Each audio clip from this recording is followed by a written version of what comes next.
The Last of Us Season 2 is a perfectly fine bit of TV, and that's really annoying because it should be so much more than fine. It should be bloody amazing, some of the best TV going around, and it's not. So I want to talk about why The Last of Us Season 2 was almost bad. It's not bad, it's fine, but it could be so much better. I knew I was going to be picky the whole way through this because The Last of Us Part 2 is my favourite game of all time, but I didn't realise how picky I was going to be. And in this video, I'm not going to take the blame. I'm going to point the fingers back at The Last of Us Season 2 and say, this is sort of where you went wrong, in my opinion. Just my humble opinion.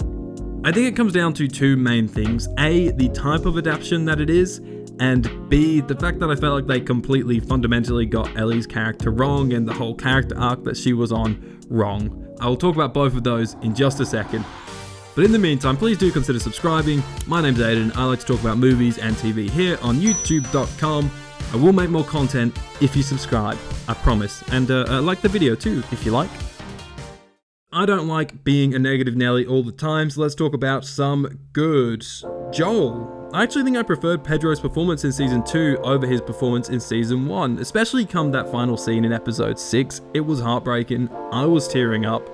That, for me, felt like the most he inhabited the role. He did a good job in Season 1, but I think he did a great job in Season 2. Pedro has really ticked the box for me there.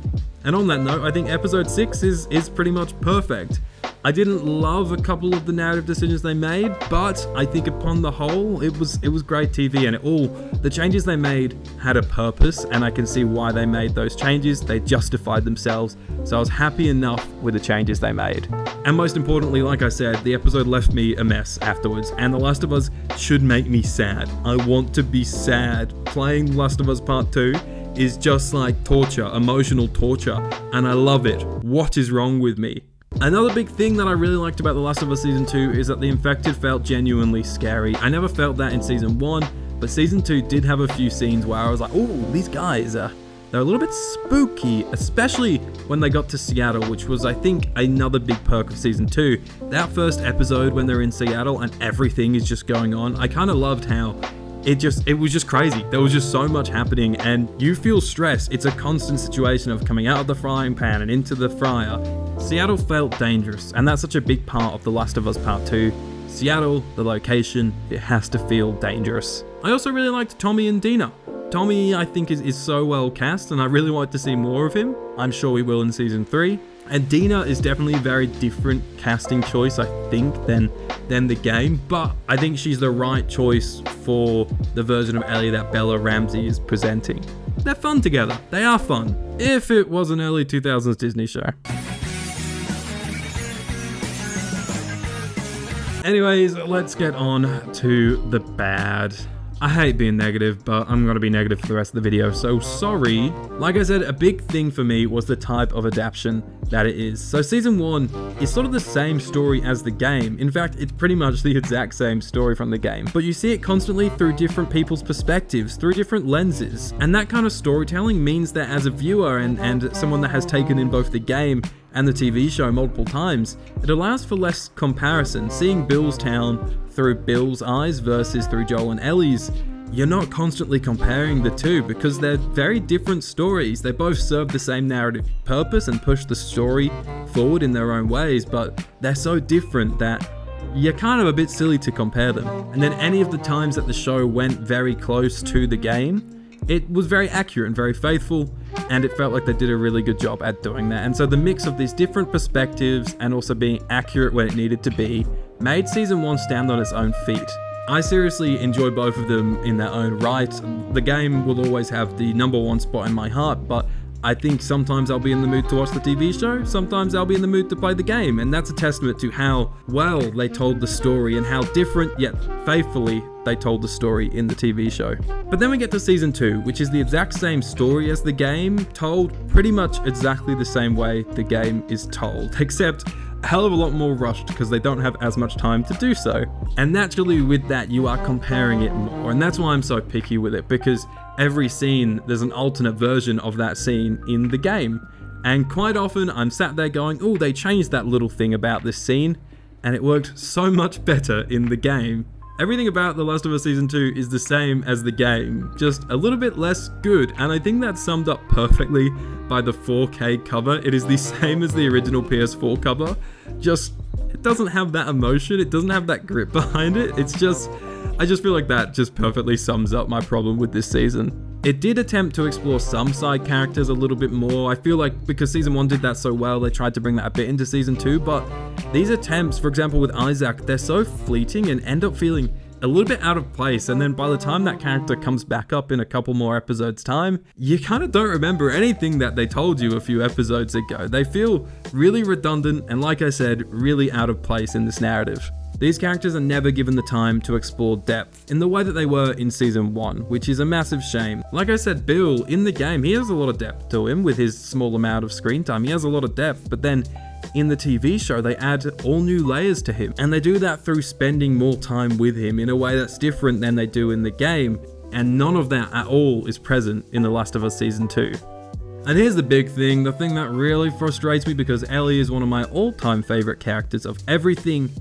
I really think they missed the point. There's many interpretations of The Last of Us Season 2 and its messaging and Ellie's character work. There's all the stuff of what would you do for love and the whole cycle of violence stuff, but essentially with Ellie, she's spiraling. The game is Ellie just losing control and becoming hell-bent on revenge and just being desperate to have that revenge, not thinking about her actions. All she sees is red. And that urgency is not at all present in The Last of Us Season 2. In the game, she slowly has her childish nature stripped away from her. She's destroyed by the brutal death of Joel, and she cannot see anything beyond the idea of I need to go and kill Abby. In the show, that obsession with revenge is so not there. She still has just the same goofy ass performance in Season 1, which works in Season 1, it's fun, but in Season 2, there needs to be some more growth beyond that. And yes, Ellie can still be goofy, and she is still goofy in The Last of Us Part 2. What's he got down here? Well, it's obviously a sex den. That's why he didn't tell you about it. But there's a jaded edge to it, and that edge is not present in the TV show. My first red flag of this lack of urgency from Ellie was the time jump, which feels like a slightly unnecessary change. In the game, it's like, oh shit, we gotta go. Joel's dead, we gotta go get revenge. But in the TV show, it's like, oh my god, Joel's dead. Oh, okay, I'll chill out in hospital for a couple months, no worries. And then, we can have a diplomatic decision about me going to go get revenge, and then we'll go and I'll just act like I don't really care the whole time I'm there. It's the urgency from Ellie that's not there in the TV show, but it's also the urgency from the storytelling that's not there. And that's bloody annoying. Here's a big one as well, and the really frustrating one for me is that the scripts are so focused on the high school drama than they are at telling the cycle of violence story, the more interesting part of the story. All the high school stuff, who's pregnant, who's smashing who, that stuff is all part of the characters and needs to be there, but in vital scenes, especially in episode 7, when Ellie should be going out of control and becoming hellbent, she just sat there going, I'm gonna be a mum, and you're gonna be a dad, and you're gonna be a mum. Sorry. The first time that we really felt that obsession with revenge in the TV show was at the end of episode 5, a scene that I thought was really great, because it did what the show needed to do at that point. And then all that momentum of finally getting to that point is held up by this flashback episode, an episode that is completely great on its own right. And I thought, okay, that's giving vital context to what's going to happen in episode 7. We're really going to feel that urgency in episode 7 now, right? Right? No, episode 7 kind of sucked. I actually just thought it was a bad episode of TV. It's the worst episode of The Last of Us across the 2 seasons. It really frustrated me. So here's what I didn't like about episode 7. Like I said, Ellie still feels relatively one-note. She is so focused on the high school drama. The episode is rushed. It's so rushed. Why did we just pop to the island for 2 seconds and then we get to the aquarium and we do a speed run through the aquarium? Another thing that I noted was that the setting just felt kind of wrong. Even though I liked Seattle at the start, towards the end, I don't think it had that despair. The Last of Us Part 2, you're walking around, and come day 3, it's constantly raining. Even day 2, there's a light drizzle, and the sound design and the production design of the rain, it's such a big part of that. And in the finale, when the rain really should be kicking in, We're just hanging out in daylight, couple of clouds in the sky, nice one. The storm should get out of control, as Ellie's character does, as she starts to break down and go a little bit crazy. And then we get to the highly spoken about pregnancy scene. If the episode hadn't missed the mark enough for me already, this scene really was the icing on the cake. The scene on its own is actually gut-wrenching. I think it's shot really beautifully, and the performances are great in that scene. But in the context of this episode, this scene, this vital scene in the game, does not do what it should. So in this scene, Ellie accidentally kills the pregnant lady. I can't remember her name, I'm very sorry.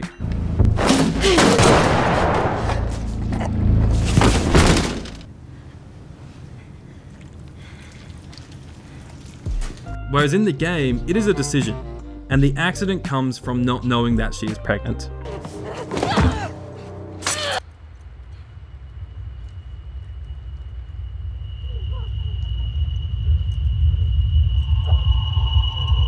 So in the game, Ellie willingly makes the wrong choice there, creating her own willing descent into darkness. Whereas in the game, yes, she did pull the trigger, but she didn't mean to kill the mum, actually making the decision to kill the mum, not knowing she's the mum, and then realizing she's the mum. Something about that really makes me sad. But hey, maybe it's not as big of a deal, maybe I'm just very protective of this game, but at the end of the day, it feels like such a thoughtless change. And it begins to feel like Ellie is just a kid who's made a few mistakes, but maybe she gets it now, versus the Ellie who in the game has completely spiraled and made these decisions herself. She hasn't accidentally killed people. I feel like we didn't get to see her brutality and her obsession with this vengeance. I can't stress that enough. She should be so blinded by revenge that she makes these terrible decisions. But now it feels like in season 3, Ellie and Abby could just kind of like chat it out and be like, hey, I killed this person. I realized it was a bad thing. Sorry about that. So it's so frustrating, man. Like I said, season 1 stands on its own feet. I can watch it as its own experience, but season 2, it's the same experience as the game, just a little bit worse. I think I'll just play the game next time. I don't really feel a reason to come back and watch this season again the same way I did with season 1. Now I know we don't have the full picture of the season 2 storyline yet because it's so connected to season 3, but so many of these decisions that they made felt like they were made kind of thoughtlessly and without thinking about how they affect the big picture. For example, the Tommy and Dina swap. I thought that might add something to Dina's character. I really was like, okay, I'm open to this after episode 2, but it really never comes up again. And like I said, maybe it will in future seasons, but Dina doesn't feel any different. In fact, she feels even less jaded in the TV show than she is in the game. It's a frustrating watch because it feels like they go out of their way to make these changes. Like I said, this is only half the story, so maybe it'll pay off in season 3 or season 4 or 5 or 6 or whatever they're doing. I don't know. I don't really like this whole split season thing. I think it's a really weird way of telling the story. I love the way it plays out in the game, and I know it's going to play out the same structurally with season 3, but I feel like this should have been like 1 10 or 13 episode season. Hey, like I said, my name's Aidan. Please subscribe if you agree with me, if you like my thoughts, or maybe you don't like my thoughts, but you like the way I present them, and you'll agree with me on some stuff in the future, or maybe you'll just stick around because you disagree with me. Just subscribe is all I'm saying. Love to have you here. We can talk some more movies and TV shows into the future. Have a lovely day. Goodbye.